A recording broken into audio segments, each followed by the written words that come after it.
Enteekateeka ya Parish Development Model etongozeddwa mu Kampala. Omukolo gukoleddwa Minisita omubeezi owa Kampala Kabuye Kyofatogabye ng'ali wamu n'akulira KCCA Dorothy Kisaka. Gwetabiddwako omukwanaganya w'enteekateeka eno Denis Galabuzi, bammeeya ab'amagombolola ataano agakola Kampala, ababaka ba Pulezidenti mu Kampala n'abalala, era ng'abakulembeze bano basabiddwa okujja ebyobufuzi mu nteekateeka eno wabula bayambeko gavumenti nga bakubiriza bye bakulembera okugyettanira.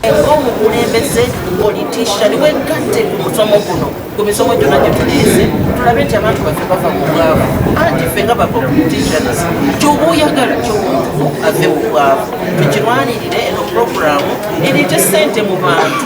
Balabuddwa obuteetantala kubuzaabuza nsimbi za PDM nga bwe kibadde mu nkola za gavumenti endala ezaasookawo. Tulina kubeerawo nabuntuntu ate abantu abakyamu be beeyingiza era be beewandiisiza tetwagala bya kibibbi, twagala ebintu bibeere nga birambufu bulungi. Kisaka era agasseeko nti yadde bannayuganda balinga abakooye ensonga za SACCO ku mulundi guno ensimbi za Parish Development Model bwe zinaakwatibwa obulungi za kubataasa. Ye Minisita Kyofatogabye asinzidde wano n'asaba obukiiko obuteereddwawo gavumenti okuddukanya enteekateeka eno okukwatagana obulungi ne bannabyabufuzi bw'ebanga yakuvaamu ebibala.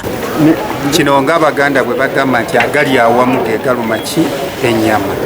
Ate ekisingo n'ekirala abantu ffenna be tutunuulidde oba be tulwanirira baye bantu be bamu.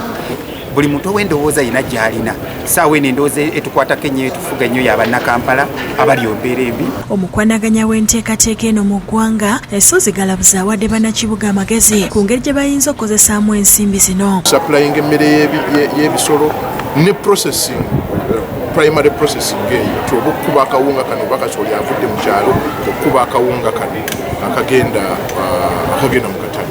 So ab'e Kampala bo balina unique banjawulo. Download the app on App Store or Google Play Store now.